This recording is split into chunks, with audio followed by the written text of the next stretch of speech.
Halo teman-teman, selamat datang kembali di kanal Boruto to Blue Vortex Fan Theory. Dalam video ini admin akan membuat sebuah alur cerita dari Boruto yang bersumberkan dari beberapa teori dan spekulasi, kemudian admin rangkum menjadi alur cerita, agar kalian lebih menikmati videonya. Jadi, kalau begitu langsung saja kita ke videonya, tapi sebelum itu tonton dahulu video kita sebelumnya yang ini, dan jangan lupa juga untuk like, subscribe, dan share, serta bantu kami menuju 10.000 subscriber. Jika sudah, ayo kita lanjutkan alur cerita teori Boruto to Blue Vortex ini.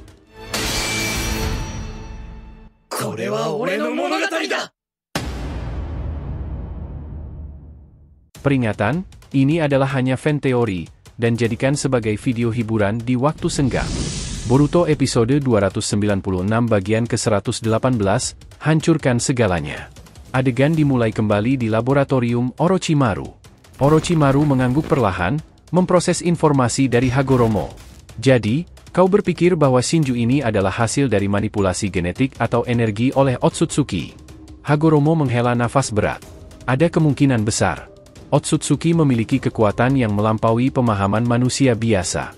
Mereka mampu memanipulasi cakra dan kehidupan dengan cara yang sangat kompleks.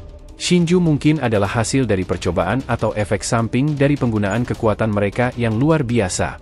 Hamura yang telah diam selama percakapan ini, akhirnya angkat bicara. Kami perlu menemukan cara untuk menghentikan mereka sebelum mereka menjadi terlalu kuat. Jika mereka terus menyerap kekuatan dari inang mereka, mereka bisa menjadi ancaman yang tak terhentikan. Orochimaru, yang kini terlihat lebih serius dan fokus, mulai merancang rencana dalam pikirannya. Aku memiliki beberapa ide tentang bagaimana kita bisa melawan mereka. Pertama, kita perlu mengidentifikasi sumber energi mereka dan memotongnya. Jika mereka seperti Zetsu, maka mereka bergantung pada inang untuk bertahan hidup. Kita harus menemukan cara untuk memisahkan mereka dari inangnya. Hagoromo mengangguk setuju. Itu ide yang bagus. Selain itu, kita juga perlu memperkuat pertahanan kita. Shinobi harus dilatih untuk mengenali dan melawan Shinju dengan efektif. Pengetahuan adalah kekuatan, dan semakin banyak kita tahu tentang musuh kita, semakin baik kita bisa melawannya. Orochimaru tersenyum tipis, terlihat sedikit puas dengan arahan yang mulai terbentuk. Kita juga perlu melibatkan semua yang ada di sini dan lainnya dalam penelitian ini. Ini adalah tugas besar yang membutuhkan kerjasama dari semua pihak. Hamura kemudian menambahkan, kita juga harus memanfaatkan setiap sumber daya yang kita miliki. Para biju yang telah terpisah mungkin bisa memberikan wawasan tentang cara melawan Shinju. Mereka adalah bagian dari Jubi, dan mungkin memiliki pengetahuan yang tidak kita miliki.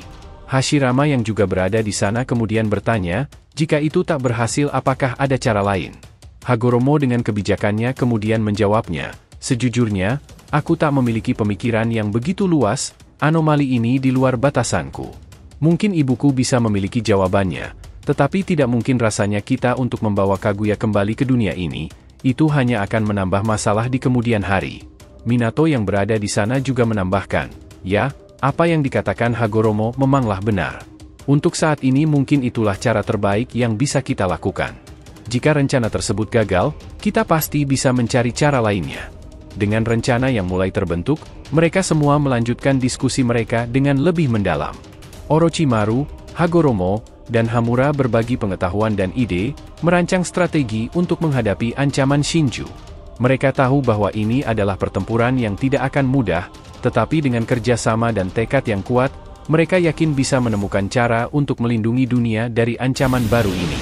Adegan kembali berpindah ke kantor Hokage di Konoha, tempat berkumpulnya beberapa tokoh penting yang sedang membahas situasi terkini. Ruangan tersebut dipenuhi dengan ketegangan dan kekhawatiran, mencerminkan betapa seriusnya masalah yang sedang mereka hadapi. Di sana, terlihat Shikamaru, Sarada, Sumire, Himawari, Konohamaru, dan Shikadai duduk mengelilingi meja besar yang penuh dengan dokumen dan peta. Shikamaru, yang kini menjadi Hokage ke-8, memimpin diskusi dengan tatapan penuh beban. Ia menyadari bahwa masalah ini jauh lebih kompleks dan berbahaya daripada yang mereka bayangkan sebelumnya. Kita harus membahas apa yang telah terjadi dengan Himawari, entitas aneh yang muncul, dan juga mengenai Boruto yang dikendalikan oleh Momoshiki, kata Shikamaru, memulai percakapan dengan nada serius. Sarada, yang duduk di sampingnya, mengangguk setuju. Himawari telah menunjukkan kekuatan yang luar biasa sebagai Jinchuriki baru Kurama. Namun, kita harus memastikan bahwa dia bisa mengendalikan kekuatan tersebut dengan aman, ujarnya dengan nada penuh kekhawatiran.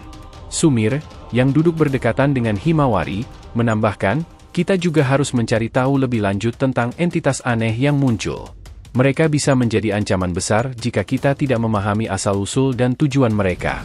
Himawari yang duduk diam di sudut meja, merasa sedikit terbebani dengan perhatian yang diarahkan padanya. Namun, dia berusaha tetap tegar dan kuat. Aku akan melakukan yang terbaik untuk mengendalikan kekuatan Kurama. Tapi kita harus fokus pada masalah yang lebih besar sekarang, yaitu ancaman dari pecahan Jubi, katanya dengan suara yang tegas namun tenang. Konohamaru, yang selama ini menjadi pelindung setia Konoha, mengangguk setuju. Kita harus bersiap menghadapi apapun yang akan datang. Pecahan Jubi adalah ancaman besar yang bisa menghancurkan segalanya jika tidak ditangani dengan tepat. Shikadai, yang mewarisi kecerdasan dan ketenangan dari ayahnya, ikut angkat bicara. Kita juga harus mempertimbangkan informasi dari Boruto. Meski dia serasa membantu kita di pertempuran kali ini, tetapi ingat, dialah yang telah membunuh Hokage ke-7. Shikamaru mulai berpikir keras, mempertimbangkan setiap kemungkinan dan strategi yang bisa mereka ambil. Perkataan Boruto memang ada benarnya. Saat ini, masalah mengenai pecahan Jubi memang lebih berbahaya ketimbang konflik saudara antara Boruto dan Kawaki atau bahkan fakta bahwa Naruto dan Hinata masih hidup tetapi terperangkap di suatu tempat yang misterius. Baiklah, ini sudah cukup, kalian bisa keluar dari ruangan ini, kata Shikamaru akhirnya. Untuk saat ini kalian semua berjaga-jaga dan laporkan jika terjadi sesuatu yang aneh. Kita harus tetap waspada dan siap menghadapi apapun yang mungkin terjadi. Meskipun ia memberikan perintah untuk tetap berjaga-jaga, Shikamaru tidak bisa mengabaikan satu hal penting yang terus mengganggu pikirannya. Ia mulai melancarkan rencana lain, berpikir untuk kembali berkomunikasi dengan Boruto. Jika Boruto memiliki informasi yang bisa membantu mereka memahami dan menghadapi ancaman ini, maka berkomunikasi dengannya menjadi prioritas. Aku juga akan mencoba menghubungi Boruto lagi, kata Shikamaru dalam hatinya. Kita perlu mendengar langsung dari dirinya tentang apa yang terjadi dan apa yang dia ketahui tentang rencana Shinju dan hal-hal lainnya. Di sisi lain, Koji, yang merupakan salah satu dari mantan anggota Kara yang kini beroperasi bersama Boruto, sedang mengamati situasi di Konoha dengan cermat. Koji, yang dikenal karena kecerdasannya dan kemampuan shinobi yang luar biasa, telah menempatkan kodok pengintai di berbagai lokasi strategis di seluruh desa, termasuk di kantor Hokage. Melalui mata kodok pengintai, Koji mengetahui setiap gerakan dan keputusan yang dibuat oleh para pemimpin desa. Saat Koji melihat pertemuan antara Shikamaru, Sarada, Sumire, Himawari, Konohamaru, dan Shikadai di kantor Hokage, ia mulai menyusun rencana.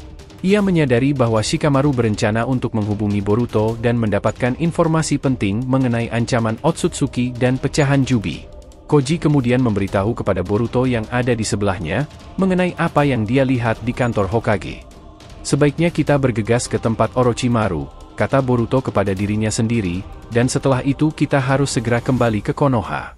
Banyak hal yang harus kita lakukan di Konoha, dan kita tidak bisa membuang-buang waktu terlalu lama. Terima kasih telah menonton video alur cerita teori Boruto episode 296 bagian ke-118, hancurkan segalanya. Jangan lupa untuk like, subscribe, dan share, semoga membuat kanal YouTube Boruto to Blue Vortex Fan Theory semakin berkembang. Jika sudah terima kasih, dan sampai bertemu di video alur cerita teori berikutnya.